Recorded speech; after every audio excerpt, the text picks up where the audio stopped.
Hello friends, I am your host Anshu. कभी कभी किसी एक सिचुएशन में हम लोग देखते हैं कि लोग अलग अलग ढंग से रिएक्ट करते हैं। कुछ लोग बहुत हार्शली रिएक्ट करते हैं और कुछ लोग बहुत काम एंड कंपोज्ड रहते हैं। फॉर एग्ज़ाम्पल, अगर प्लेटफॉर्म पर देखा जाए कि ट्रेन आने वाली है और किसी वजह से अनाउंसमेंट हो जाए कि ट्रेन 5 घंटे लेट है, तो आप देखेंगे कि कुछ लोग बहुत ज़्यादा परेशान हो जाते हैं और वो एक तरह से उनमें एंगर बढ़ जाता है, फ्रस्ट्रेट होने लगते हैं और कुछ ना कुछ वो चिल्लाने लगते हैं, गुस्सा करने लगते हैं। और कुछ लोग बिल्कुल काम एंड कंपोज्ड रहते हैं। ऐसा नहीं है कि प्रॉब्लम उनको नहीं होती, लेकिन उनको ये मालूम होता है कि ट्रेन लेट हो गई है, अब उसमें वो कुछ कर नहीं सकते, तो इसलिए वो अपने आप को उसमें एडजस्ट कर लेते हैं और किसी और काम में मन लगाते हैं। तो ऐसा क्यों होता है?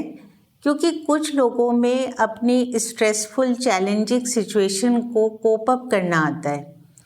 उनको ये मालूम होता है कि इस सिचुएशन से हम कैसे बाहर आ सकते हैं, इसको लेकर हम कैसे अपने आप को काम एंड कंपोज करके पॉजिटिव वे में रिएक्ट करें। तो इसको हम रेजिलियंस कहते हैं।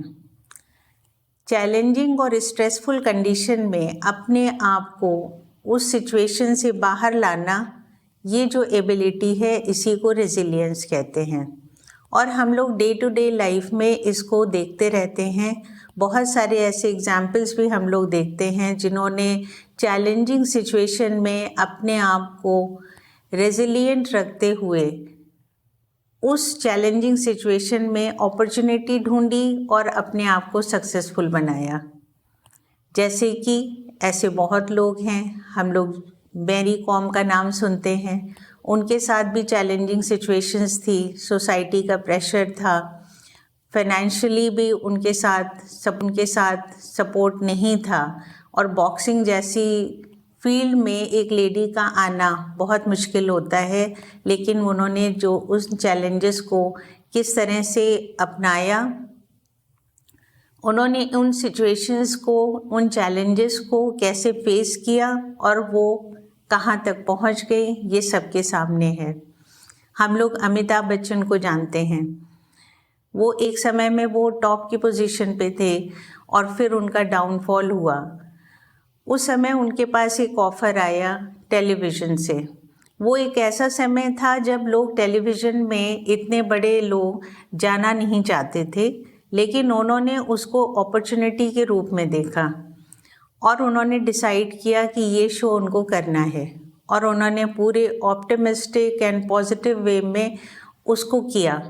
और आज हम लोग उसको देख रहे हैं कि 20 साल हो गए हैं और ये प्रोग्राम केबीसी कितना सक्सेसफुली चल रहा है। उन्होंने टीवी शोज़ को एक नई बुलंदियों पे पहुंचाया। तो ऐसे बहुत से एग्जाम्पल्स हैं। हम लोग मलाला को देखते हैं, ओपरा विनफ्री, इन सब ने बहुत चैलेंजिंग सिचुएशंस फेस की, लेकिन चूँकि उनके अंदर रेजिलियंस था तो उन्होंने उन चैलेंजेस को अपॉर्चुनिटी में कन्वर्ट किया और वो सक्सेसफुल हैं। आज हम लोग उनको जानते हैं। तो इसी तरह से हम लोग अपनी लाइफ में भी अपनी स्ट्रेसफुल कंडीशंस को, चैलेंजेस को किस तरह से पॉजिटिवली हैंडल कर सके, ये एबिलिटी अगर डेवलप कर लें तो हमारी लाइफ, हमारी हेल्थ, ये सब बहुत अच्छी हो जाएगी। क्योंकि हमारी हेल्थ, फिटनेस और इमोशनल हेल्थ दोनों ही हमारे रेजिलियंस पर बहुत कुछ डिपेंड करती हैं कि किस तरह से हम लाइफ की सिचुएशंस को डील करते हैं। क्योंकि ऐसा हो नहीं सकता है कि हमारी लाइफ में स्ट्रेस ना हो। हर एक की लाइफ में कुछ ना कुछ स्ट्रेस ज़रूर रहता है और हमें उसको डील करना सीखना आना चाहिए। ऐसा देखा जाता है कि वो लोग रेजिलिएंट ज़्यादा होते हैं जिनका बचपन एक लविंग, केयरिंग और इमोशनली स्ट्रॉन्ग एटमॉस्फेयर में होता है। जिन बच्चों को ऐसा एटमॉस्फेयर मिलता है बचपन से, फैमिली स्ट्रेंथ होती है, वहाँ पर बच्चे ज़्यादा रेजिलिएंट होते हैं।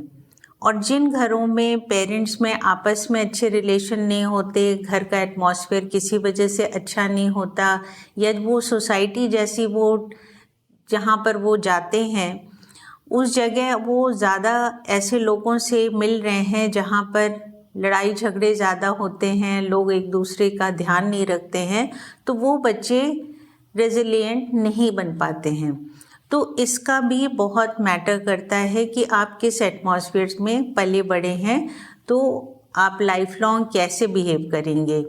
लेकिन रेजिलियंस एक ऐसी एबिलिटी है जिसको हम अपने आप अपनी पॉजिटिव सोच से रीफ्रेम भी कर सकते हैं। अपने नेगेटिव बिहेवियर को पॉजिटिव बिहेवियर बनाना भी हर एक के हाथ में है। आपका बचपन जैसे भी बीता हो या अभी आपका नेचर जैसा भी हो, आप अपने आप को चेंज कर सकते हैं। तो रेजिलिएंट होने के लिए सबसे पहले आपको फिज़िकल एक्सरसाइज पर ध्यान देना होगा। फिज़िकल एक्सरसाइज का डायरेक्ट इम्पैक्ट आपकी हेल्थ पर पड़ता है और मेंटल हेल्थ पर भी पड़ता है। इसको करने से आपका हार्ट बीट नॉर्मल रहती है और ब्लड प्रेशर नॉर्मल रहता है, ग्लूकोज लेवल ब्लड में नॉर्मल रेंज। एक्सरसाइज करने से आपका स्ट्रेस भी डिफ्यूज़ होता है, आपका मेटाबॉलिज्म इंक्रीज़ होता है, आपका सर्कुलेटरी सिस्टम बेटर हो जाता है, कोलेस्ट्रॉल बेटर लेवल्स पे रहते हैं। तो ओवरऑल आपकी हेल्थ इम्प्रूव कर जाती है। और आप ध्यान दें कि जब भी कभी आपको स्ट्रेस हो और उसके इमीडिएटली बाद आप ब्रिस्क वॉक कर लें या कोई और ब्रिस्क या हैवी एक्सरसाइज करें, घर के काम भी कर सकते हैं, उससे आपका स्ट्रेस लेवल अपने आप कम हो जाता है। क्योंकि जब हम एक्सरसाइज करते हैं तो फील गुड हार्मोन सिक्रीट होते हैं, इनसे आपकी ब्रीदिंग भी बेटर हो जाती है, नॉर्मल हो जाती है। तो एक्सरसाइज का डायरेक्ट इफ़ेक्ट आपके स्ट्रेस पे पड़ता है और स्ट्रेस कम होगा तो ये आपको रेजिलिएंट बनाने में हेल्प करेगा। तो एक्सरसाइज में ही आपका माइंडफुल वॉक भी इंक्लूड हो जाना चाहिए। माइंडफुल वॉक का मतलब है कि आप जब वॉक करते हैं बाहर, तो आप माइंडफुली सब चीज़ों को आसपास को महसूस करिए।